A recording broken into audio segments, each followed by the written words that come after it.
What's good, everyone? I'm back. Took a little break, just a tad. But today I wanted to talk to y'all about this show that I was binging while I was on my little break. Dealing with quarantine and all the things that come with it, and it tends to get a little bit of cabin fever. So to help fight my cabin fever, I decided to give this show a go. Now I want to talk to y'all about Killing Eve. I'm just doing season 1. I'm on season 2. I know the third season is about to wrap up, if I remember right. But I just want to talk about this show. Let me tell you something. This show is mother freaking good. This show is goddamn good. It is. I was surprised after I gave it one quick through. I had to go back again and watch it again. I was like, well, I'll be damned. This show is off the chain. It is. Now, I know some people are trying to say, this is the lesbian version of Hannibal. I was like, if you want to put in the text of the badass, oh my God, the badass couture clothing that our favorite assassin, she crazy in the noggin. Villanelle words, then yes, style, everything. Because we all know Hannibal. He was a very stylish ass, crazy ass, lovable serial killer / cannibal. Now, if you want to put it in net, accents, I guess you can, yeah, and all. But, well, we got Graham. Graham, he developed this obsession for Hannibal, and hell, it was back and forth. Let's just say the obsession was reciprocated. So, as we see with Killing Eve, it's reciprocated.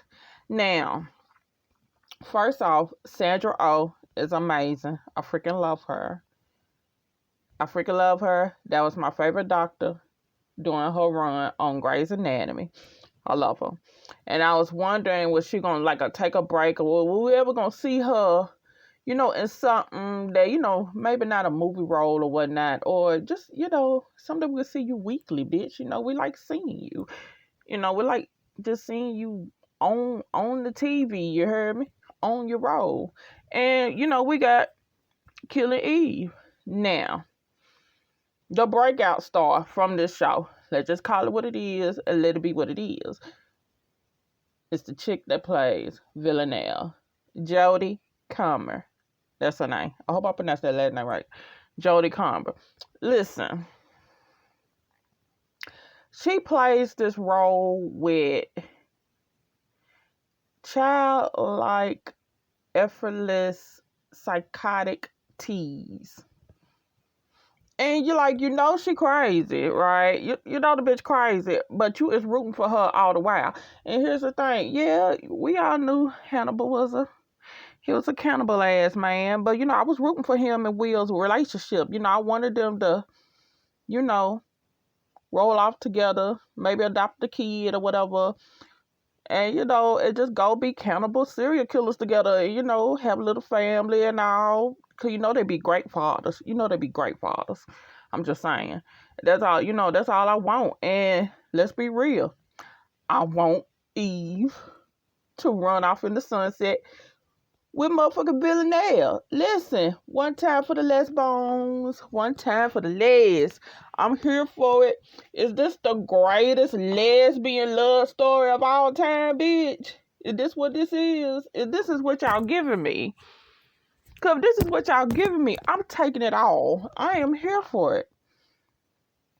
I am freaking here for it. Now, we all know what, I'm about to say with Killing Eve, with Villanelle. Now, with her being unapologetically what she is. Now, I was wondering, what would you call her? Would she be bisexual? Now we see her, she screw a dude. A cute dude, an innocent dude who, he just fell for the wrong bitch and got, he became collateral damage. It is what it is. But I would say she's bisexual by occupation, but she heavy on the lesbian. She a true lesbian. We already see, she shows you what her type is. She loves mature brunettes. She loves mature brunettes, and she loves them to the point of being obsessive. And baby, yes. And when she first laid eyes on Eve, bitch, that was all she wrote. It was all she wrote. That girl became obsessed.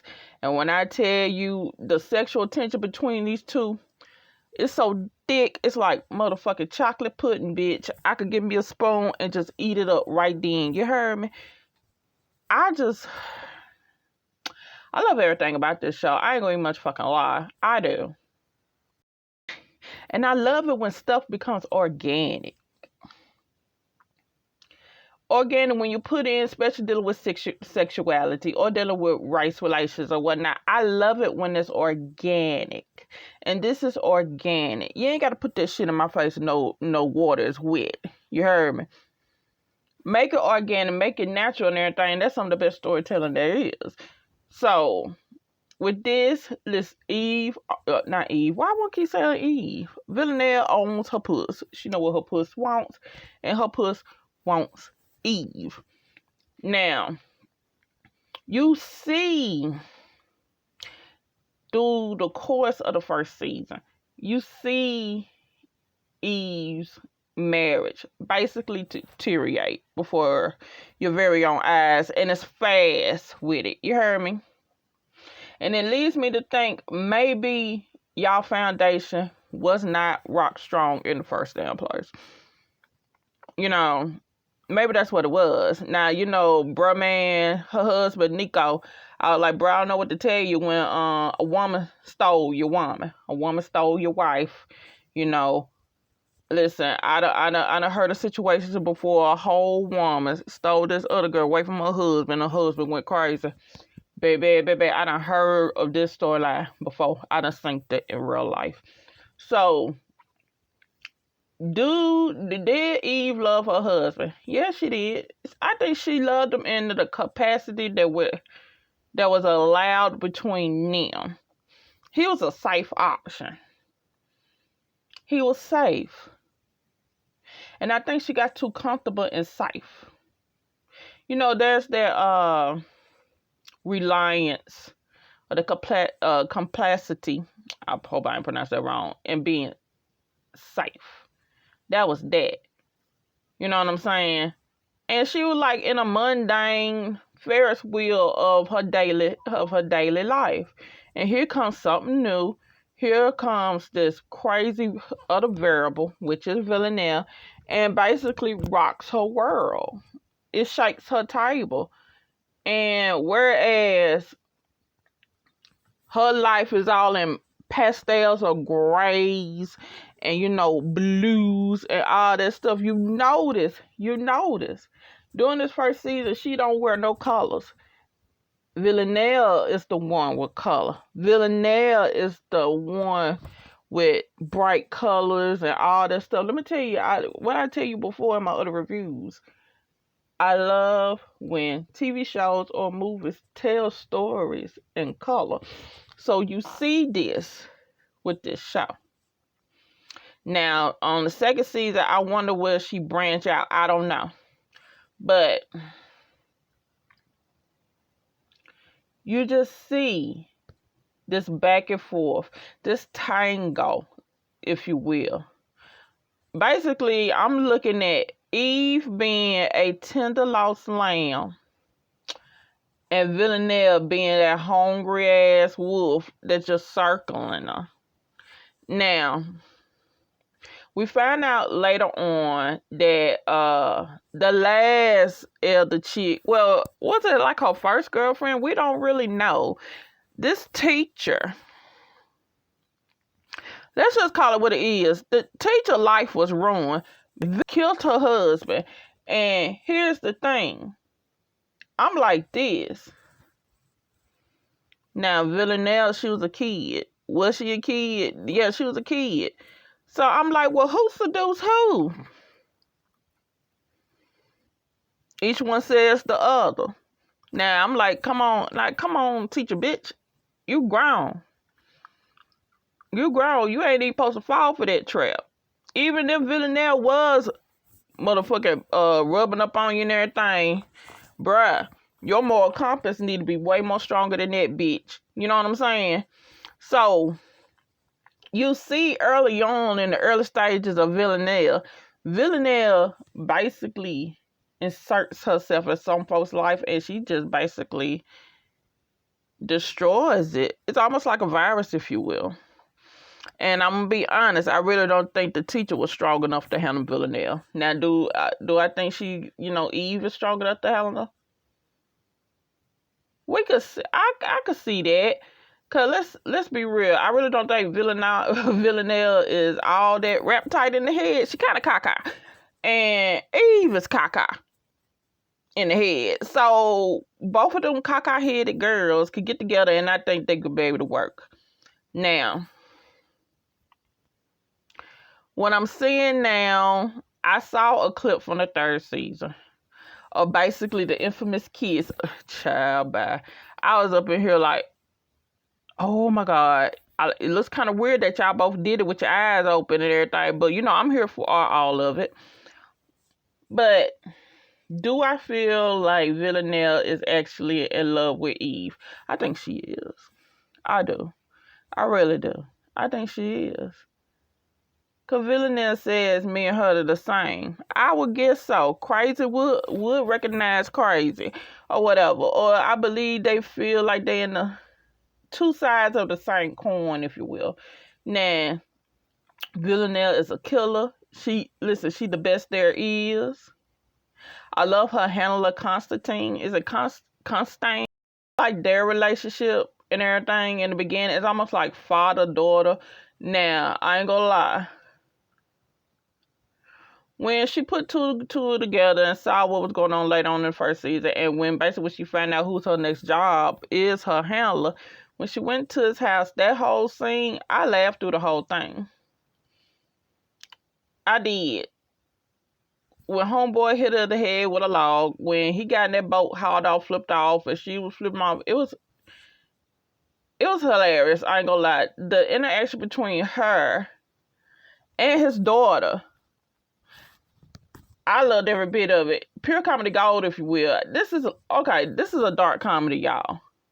And I like it that it's a dark comedy. I do. Because if this was like straight ass serious, like Hannibal was, the series, it would probably be as draining as the Hannibal series. But the Hannibal series is one of my favorite TV series of all time, next to the 1st season of True Detective. So I'm just glad that this is a dark comedy. It had comedy aspects because Sandra Oh, she's very funny. And this Jodie Comer chick, she's hilarious. So I'm digging all of this. I am. I really am. Now, I didn't go blow by blow by what happened for the 1st season and all that stuff. Woo woo. I didn't want to do that. I just wanted to talk to y'all real quick and tell you about my love of Killing Eve. And I'm going to finish the 2nd season and I'll make a video for that. But listen, Killing Eve is everything. The 1st season is everything. When I finish the 2nd season, I'll make a video for it or whatnot. And I'm just here for it. One time for the lesbians, one time for the legs. I'm here for it, y'all. The greatest lesbian love story, fuck that. One of the greatest love stories of all time is between Villanelle and Eve. I'm here for it. I sure the hell is. Yep. Y'all be good. Bye.